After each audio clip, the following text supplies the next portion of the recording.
Olá, estamos começando mais um programa Nossa Gente aqui pela sua TV Câmara.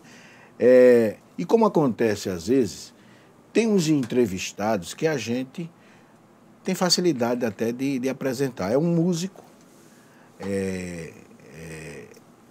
um artista da área de artesanato, é um pintor, mas tem pessoas na área de cultura que realmente a gente não sabe nem como apresentar, de tão eclético e tão dinâmico que trabalha, é escritor, professor, mexe com a cultura popular há muito tempo na Paraíba. Então, o professor Fernando Abbá é um desses que a gente vê sempre mexendo com cultura. Ele não está cantando, ele não está num palco, mas é na periferia, é na cidade, mexendo com cultura. E agora, depois dessa coletânea toda, dessa bibliografia imensa, que a gente vai poder falar resumidamente disso tudo, mas está trabalhando com a questão da identidade cultural. E é um problema, uma questão que às vezes a gente sozinho mesmo anda pensando nisso, né? Qual a identidade mesmo do paraibano hoje, por exemplo? O pai de Chico Buarque, doutor Sérgio Buarque de Holanda, uma vez disse que o brasileiro o brasileiro é, antes de mais nada, né, um camarada cordial. Sim. Será que é mesmo? E o paraibano, professor Fernando Abbá? É um ser, né? E eu começo me identificando como paraibano, né? Sou pessoense, nascido no bairro de Jaguaribe, né? Numa maternidade que não existe mais, a Frei Martinho. Então eu já anuncio a minha identidade paraibana. Não só como território, né? Como lugar de nascença, como espaço geográfico, mas com tudo aquilo que a cidade trouxe para mim. Então, se você me pedisse, Fernando, o que é identidade para você? Eu diria que, de forma assim, muito espontânea nesse momento, que eu nem pensei em trazer esse conceito, né? Não sabia que você ia perguntar, mas, para mim, identidade é tudo aquilo que eu ajudei a construir de mim no diálogo com o outro. Quando dou essa definição de identidade para mim, é exatamente essa, vamos dizer assim, essa reunião do que eu aprendi em João Pessoa, como território, né, lugar geográfico, que é Nordeste, a cidade de João Pessoa, o seu povo, suas relações, a sua escola, a sua maneira de ser, de vestir, de andar, de dançar, né, de ir ao esporte, de ir a um campo, assistir uma partida. Então, essas relações, tudo isso que eu ajudo, né, a construir de mim, mas na relação com o outro, é que eu chamo de identidade. Agora, para facilitar, vamos fazer o seguinte. Vamos tomar a música, por exemplo, com base. Veja bem, professor. Se eu sou paraibano, se nós somos paraibanos, nós deveríamos viver praticando, cometendo, por uma questão de tradição, o forró. A cantoria de viola deveria ser coisa pela cidade inteira, pela tradição da Paraíba poética, né? O forró, mas como é que depois, por uma questão só de mídia ou educação, a gente passa a ser goiano, ouvir demais a música sertaneja, nada contra, a música sertaneja, a música que a gente chama de forró de plástico, e a música baiana, por exemplo, invade, toma assim a Paraíba da gente. Como é que fica a minha identidade, a nossa identidade paraibana? A minha, a sua identidade, a nossa identidade, ela vive permanentemente bombardeada por um processo muito articulado, muito sistematizado, que a gente pensa que não existe, porque a gente não vê palpável, não está ali, a gente vai encontrar ali, mas é uma coisa chamada indústria cultural. O que é a indústria cultural? É um conjunto de mecanismos que envolve a mídia, que envolve a própria indústria de produtos e serviços, que envolve uma rede de produção de bens, né? De bens e serviços que são colocados insistentemente para que as pessoas consumam. Então, a identidade, ela sofre esse processo de homogeneização. O que é isso? É tentar que todo mundo, a maior parte das pessoas, pensem de forma igual. Isso chama-se homogeneizar a cultura. Ou seja, num determinado momento a indústria diz, eu quero vender determinado padrão musical. E aí, injeta muito recurso em todos esses mecanismos, que vai desde a veiculação numa rádio, passando pelas TVs, passando pelos outdoors, enfim, todas as maneiras e possibilidades de divulgação, dizendo que naquele período, naquele momento, é chique, é bom, é você ter status, você consumir determinado produto, que pode ser a música, pode ser um sapato, pode ser uma roupa, né? Pode ser um costume, uma maneira de fazer. Né? Então são os modismos que vêm fruto de uma necessidade de venda de produtos. Por exemplo, agora as lanchonetes sobre rodas, que é um produto recente surgido nos Estados Unidos, numa forte crise econômica, em que as pessoas perderam seus empregos com essa última crise de 3 anos atrás para cá, em relação à crise imobiliária americana, por exemplo. Então, as pessoas pegaram suas indenizações de trabalho, compraram um trailer sobre rodas, né? Outros até bicicleta, e saíram. João Pessoa, essa semana na minha rua, tem uma loja de roupas para jovens, e estava lá um caminhão, lanchonete, parado, né, distribuindo picolé e churros numa nova maneira de atrair para que as pessoas comprassem aquelas roupas para um determinado segmento da população. Então, isso é indústria cultural. Ela pensa como homogeneizar o pensamento. Então, num determinado momento, pode ser a música. Ora, no próximo carnaval, nós vamos dançar e cantar tal ritmo, tal melodia, tal música. Mas no outro carnaval, já pode ser um outro ritmo, porque aquele se desgastou, não teve uma boa receptividade. Então, esse processo cultural, ele está sofrendo, né, um intenso bombardeio da indústria cultural, que não sabemos as consequências. Nós podemos ter, daqui a 50 anos, uma boa parcela da população perdendo sua capacidade crítica. Porque não é que uma coisa seja boa ou outra ruim, não. Sim. Até porque o mundo seria muito chato. Né? Nós estamos aqui no estúdio, tem o colega com a camisa preta, você verde com listas brancas, eu estou de cor de rosa. Enfim, o mundo seria muito chato se todos nós aqui estivéssemos de rosa, ou de verde, ou de preto. Não é isso. Mas homogeneizar, né, vai para além disso. Ou seja, o que é homogeneizar? É fazer com que se tiver mais poder aquisitivo, mais poder de persuasão, ou seja, de mídia e de outros recursos, eu impor a você que a cor da moda é o rosa. E você nem gostar de rosa, e daqui a pouco todas as suas camisas são rosas, porque criou esse processo. E eu provoquei pela Paraíba, e especificamente sobre a música, mas com essa intenção mesmo. Você entendeu bem a pergunta, quer dizer, não fica numa coisa específica, nem num território específico, não, né? Não, com certeza. Agora mesmo está aí a questão do mundo, né? Essa mesma coisa que você traçou aí, a gente vê no mundo hoje, né?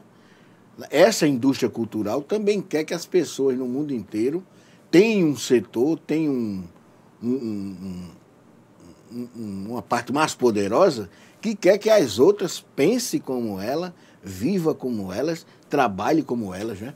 Exatamente. E subjugadas, no caso. Se você pegar, por exemplo, muitas ONGs no Brasil, muitos movimentos sociais, muitas organizações sociais hoje no Brasil, algumas, sem fazer essa reflexão crítica, elas reproduzem o que as agências patrocinadoras internacionais mandam.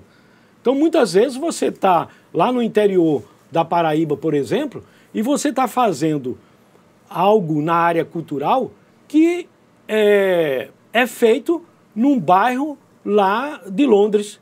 E você nem se questiona. Eu vou dar um exemplo. Às vezes eu encontro pessoas com camisa com nomes em inglês. Aí, quando é uma pessoa que eu posso ter acesso, aí eu disse, olha, eu estou fazendo uma pesquisa, me identifico e tal. Eu digo, olha, eu estou fazendo uma pesquisa. Você sabe o que está escrito na sua camisa? 95% das pessoas não sabem. Mas alguém, ou a indução da indústria cultural, nesse processo de tornar a todos de um pensamento único, em algum determinado momento, levou você a achar que é chique ter uma camisa com um idioma de outra cultura. Uma palavra que você nem conhece. Outro dia eu vi uma expressão que é um palavrão, son of a bitch, não vou traduzir aqui, não é? Mas é um palavrão aqui no nosso país, e o camarada achando que estava abafando. Sim. Né? Nossa Senhora. Né? Então, assim, isso acontece muito.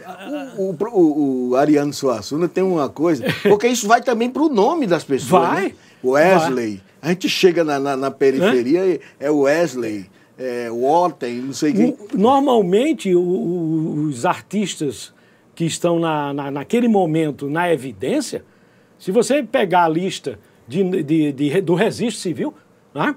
Se você fizer uma pesquisa no cartório em determinados períodos, há uma reprodução de nomes que é uma coisa absurda. E às vezes as pessoas não sabem nem escrever o nome.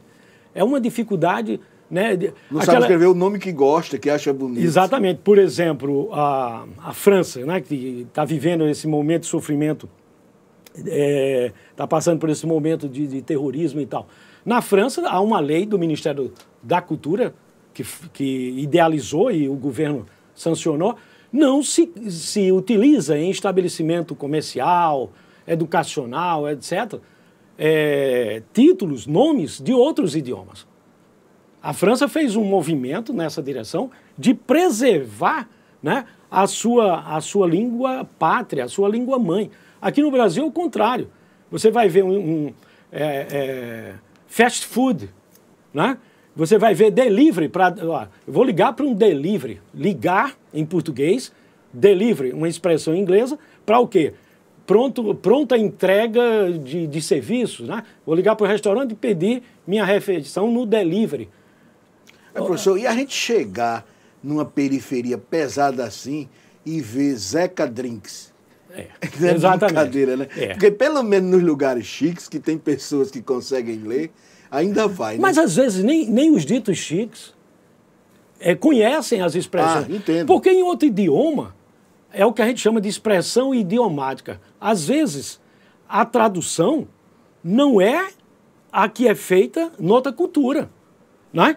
É como você chamar moço em países de língua espanhola. É pejorativo. Você não pode em países de língua espanhola, Argentina, Chile, etc., chamar alguém de moço. Se você chamar um garçom, como a gente faz aqui, moço, por gentileza, você vai ser repreendido porque é pejorativo. Mas então, se qualquer dia eu chegar no Chile, não posso chamar ninguém de moço. Não chame, porque você vai ser repreendido. Lembrado. Se for uma autoridade policial, ele talvez até lhe multe, né? Então, bem lembrado. Mas a conversa está tão boa que o tempo passou. A gente vai para o intervalo e, na volta, eu quero que você mostre para a gente como é, na prática, esse trabalho de identidade cultural que está vindo aí. Muito bom estar falando com você. Até já.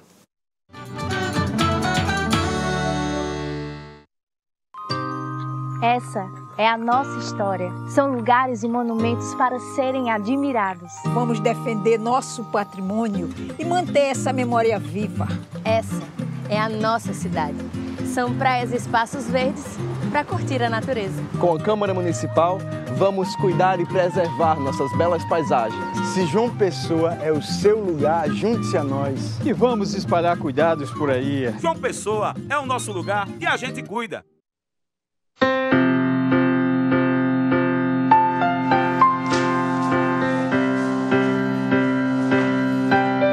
O que passa pela Câmara fica para você. Câmara Municipal de João Pessoa. Estamos de volta com o programa Nossa Gente, presença do professor, pedagogo, ativista cultural, há muito tempo aqui na Paraíba, escritor, intelectual. Mas antes de mostrar seus trabalhos passados, que muita gente já conhece, mas a gente vai só lembrar. Eu deixei uma provocação no final do primeiro bloco, que é o seguinte: identidade cultural é um dos próximos trabalhos a ser lançado. Isso. Sobre a identidade cultural, e a gente fala da identidade cultural de um modo geral. Mas eu gostaria de saber como é mesmo, na prática, esse trabalho que você está desenvolvendo de pesquisa. Veja bem, eu escolhi desde 1981 a desenvolver essa pesquisa no município de Cabedelo. Por que Cabedelo? Eu sou da Universidade Federal da Paraíba e sempre trabalhei com extensão universitária, né? A universidade, eu sempre defendi que a universidade esteja fora de seus muros. Porque uma universidade viva, ela faz pesquisa, faz ensino, mas faz extensão. Então, são 37 anos trabalhando na extensão universitária que eu estou no UFPB. E em Cabedelo, a gente desenvolve, desde 1981, uma ação de extensão cultural lá, na Fortaleza de Santa Catarina. Então, esse projeto chama-se Arte e Cultura Catarina, que é coordenado pela filósofa Clara Magna. Eu coordenei durante 12 anos e agora a professora Clara, né? E eu continuo na equipe dela. Como é que trabalhamos? Nós partimos do universo local. O que é identidade cultural local em Cabedelo? Trapiche, Fortaleza de Santa Catarina, já foi muito forte Baleia, é mar, é jangada, é vento, é navegação, é porto, é peixe. Esse é o universo local. É evidente que esse universo local, ele dialoga com o mundo, porque hoje todo mundo está conectado, todo mundo tem uma antena para acessar as informações por satélite, etc, etc. Então, o trabalho é valorizar aquilo que é seu, não eu dizendo. Eu não chego lá como um teórico, né, um intelectual que vai dizer o que é que as pessoas devem gostar ou pensar. Não. Em conversando com eles, eu uso a pesquisação, que é a pesquisação. Eu me insiro na ação. Quem diz qual ação é eles. E aí eu mergulho nessa ação para entender o que é importante para eles. Eu não vou na casa deles dizer o que é que eles têm que escutar de música, de fazer de teatro, de religião, não. Eu vou entender. Então, eu acompanho 10 cabedelenses que são fundadores de uma organização social chamada Associação Artística Cultural de Cabedelo, criada em 22 de agosto de 1985. Eu participo desse processo desde a fundação e venho pesquisando eles, graças a Deus, todos continuam vivos, não é? Essas pessoas eu acompanho no dia a dia. O que é que elas pensam sobre aquele monumento do século XVI? Como é que elas se organizam? O que é que elas frequentam em termos de atividade de lazer? Quais as igrejas que elas vão? Quais as festas que elas vão? Então eu fui colhendo esses dados, ora fazendo o registro, entrevista com gravação, ora escrevendo. Eu tenho um diário de campo. Esse diário de campo, ele me acompanha. Por exemplo, segunda-feira nós temos uma reunião à noite, 19h30 agora, próximo, dia 23, para discutir uma lei de incentivo à cultura, a Lei Padre Alfredo Barbosa, que a prefeitura parou de ofertar editais de financiamento. A comunidade solicitou a reunião e me chamou. Então eu vou. Lá eu faço fotografia, eu converso, eu dou minha opinião, eu escuto mais do que falo e vou construindo a pesquisa. Então, o resultado desse trabalho de identidade cultural nessas pessoas, eu estarei para o ano lançando um livro chamado Educação Popular e Identidade, navegando com a Associação Artística Cultural de Cabedelo. A expressão navegando é uma expressão identitária, ou seja, porque é uma palavra que liga a uma cidade. Relacionada. Então eu usei, e todos os capítulos dessa, vamos dizer, dessa tese, desse livro, eles usam expressões da identidade local. Professor, sinceramente, não é missa de corpo presente, não, mas é muito interessante essa sua iniciativa. Agora, seria bom que tivesse muitos trabalhos desses na situação, por exemplo, em que o Brasil, de um modo geral, está hoje. Porque a gente corre o risco de, daqui a uns anos, não saber mais como era. Imagina se a gente não tivesse a Fortaleza de Santa Catarina, que se já tivessem derrubado aquele monumento, como fizeram com a igreja do Almagre, que fica ali em Ponta de Campina, também em Cabedelo. Né? As ruínas, ali foi um convento franciscano, durante 10 anos, no processo de colonização da Paraíba. Daqui a pouco a gente não tem mais o que contar aos nossos filhos, os nossos netos, né? Por isso que um jovem hoje de 20, 25 anos está aí, de certa forma, pedindo o retorno da ditadura militar. Isso é o quê? Não sabe nem o que está pedindo. Ele não sabe, porque... Né? Eu sei, você sabe, eu sei porque eu ia para o grupamento de engenharia dar testemunho, porque eu era professor de educação moral e cívica. E eu tenho que levar meus planos de aula anterior, né? Sem contar quem foi torturado, etc. Então, o desconhecimento da sua cultura, da sua história, leva à barbárie. Há pessoas pedindo a volta de uma ditadura, as pessoas sem entender a sua história, né?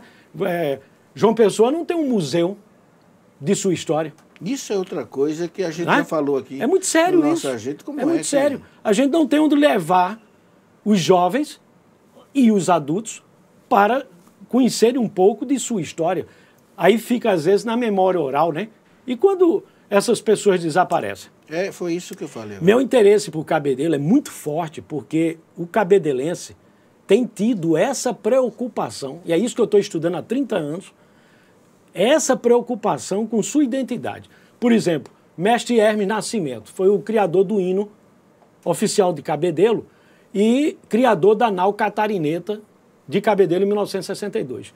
Ele, no leito de morte, ele passou todas as jornadas, a gente chama aquelas danças da nau de jornada. Ele passou 42 jornadas para Tadeu Patrício, um jovem cabedelense, professor, hoje com 52 anos, e Tadeu dá continuidade. Então a gente precisa disso, né?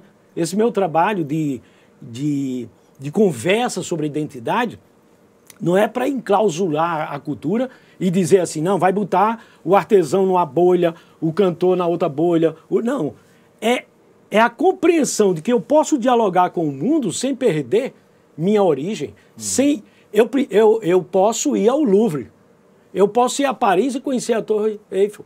Agora, eu preciso, como paraibano, conhecer a Fortaleza de Santa Catarina. É inadmissível que eu saiba cantar inglês e eu não saiba a minha língua portuguesa, a minha língua, né? Que eu saiba onde fica um determinado prédio no Japão, mas eu nunca fui à Casa da Pólvora. Então, é esse o diálogo, né? E, professor, tem até uma sem querer lhe interromper, não, mas aqui na TV Câmara mesmo, uma coisa que a gente... Sei que você tem falado muito em Cabedelo, falar uma coisa de João Pessoa. Sim. Aqui na TV Câmara mesmo, você pode ter acesso a isso. O hino de João Pessoa, por exemplo, a gente costuma ver as pessoas dizendo, assim, aleatoriamente, que é o de Genival Macedo, por conta do conhecimento popular, da divulgação popular que se deu. No Recanto Bonito, nada contra o Genival Macedo, nenhum. Mas não é. João Pessoa tem um hino, aqui na TV Câmara mesmo, através do Facebook, do YouTube, da página da TV Câmara, você pode ter acesso ao hino, o verdadeiro hino, quer dizer, que alguém goste ou não dele, sim, mas existe um hino. Existe. E a grande maioria da população não conhece. Por exemplo, você anda pelas ruas de João Pessoa, né? Você está me provocando que eu estou muito em Cabedelo. Eu tenho dupla cidadania, cabedelense e pessoense. Por exemplo, é preciso a gente conhecer o Roger, Tambiá, Jaguaribe, senão a gente não conhece a história desse município. É preciso saber que o Varadouro tem uma importância secular para essa cidade, né? Aquele entorno ali, a partir da Casa da Pólvora.